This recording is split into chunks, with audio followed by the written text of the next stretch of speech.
Yo! Hi guys! Welcome back sa panibagong video yon. So, first vlog ng 2020. Ito nga pala yung bagong project namin. Yan, Wave 125. Ngayong video guys, mag-install tayo ng Lighten shocks. Ito ang Lighten shocks.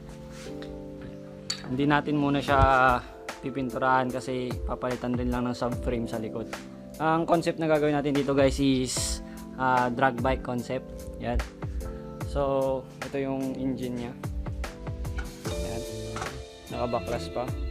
Tapos meron din kami palang bagong motor na isa, PCT. China PCT. Yan. Dito kami ngayon sa hideout namin. So shoutout nga pala sa magkapatid na nagpapabuo nitong motor, si Christian Audrey tsaka si Christian Austin Salon. Kasama namin ngayon din yung kapatid niya.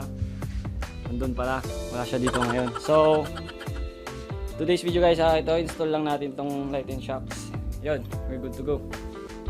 So yun guys, ito kakabit muna natin tong T-post. Stock T-post muna gagamitin natin. Ang T-post ay ito, may mga bulitas siya.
So yun guys, nakabit na namin yung T-post.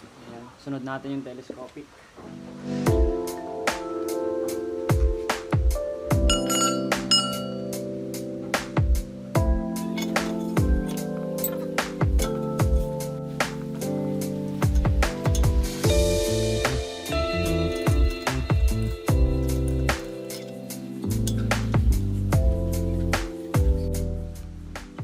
Ito, damping rod.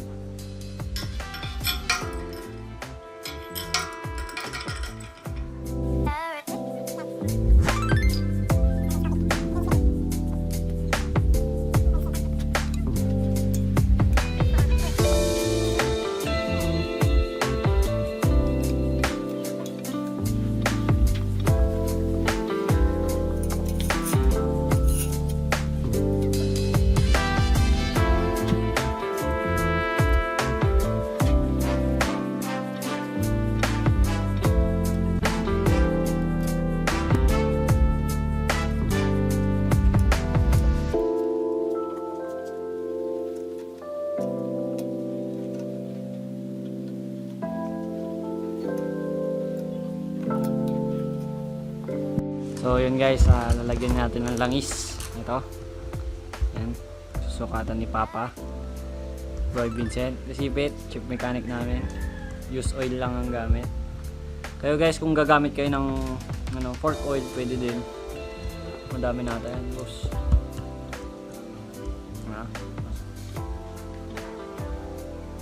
Patagang dito lang. Bawasan mo na lang. Yan.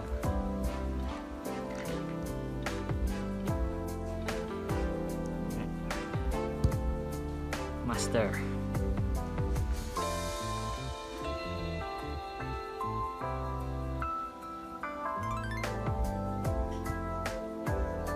Pakiramdamang sukat lang yan mga guys. So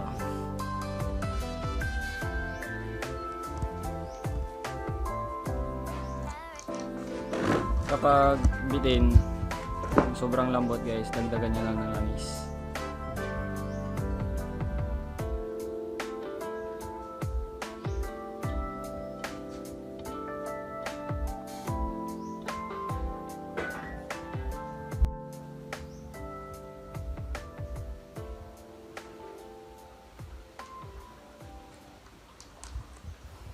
Ayan. So tatakpan na lang.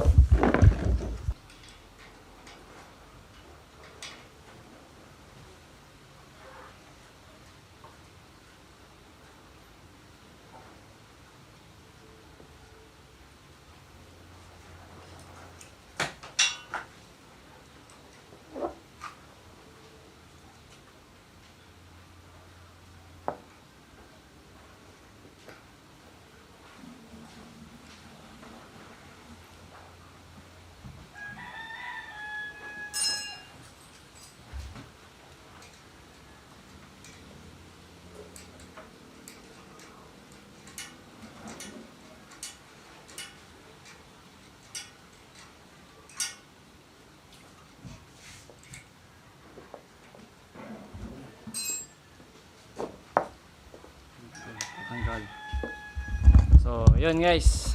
Ganyan lang magkadali mag-install ng Lighten shocks. Yan. Thank you sa Chief Mechanic ko. Shout out. Pangalan mo, boss? Private Kasipin. Ayan, 24.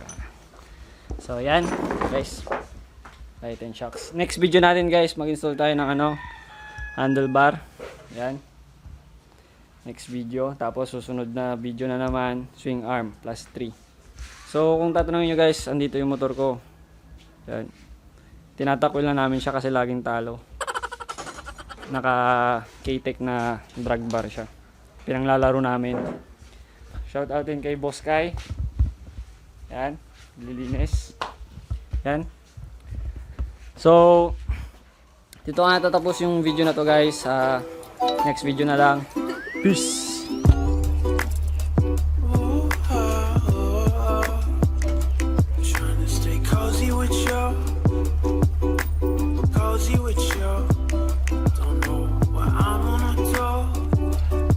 Fall through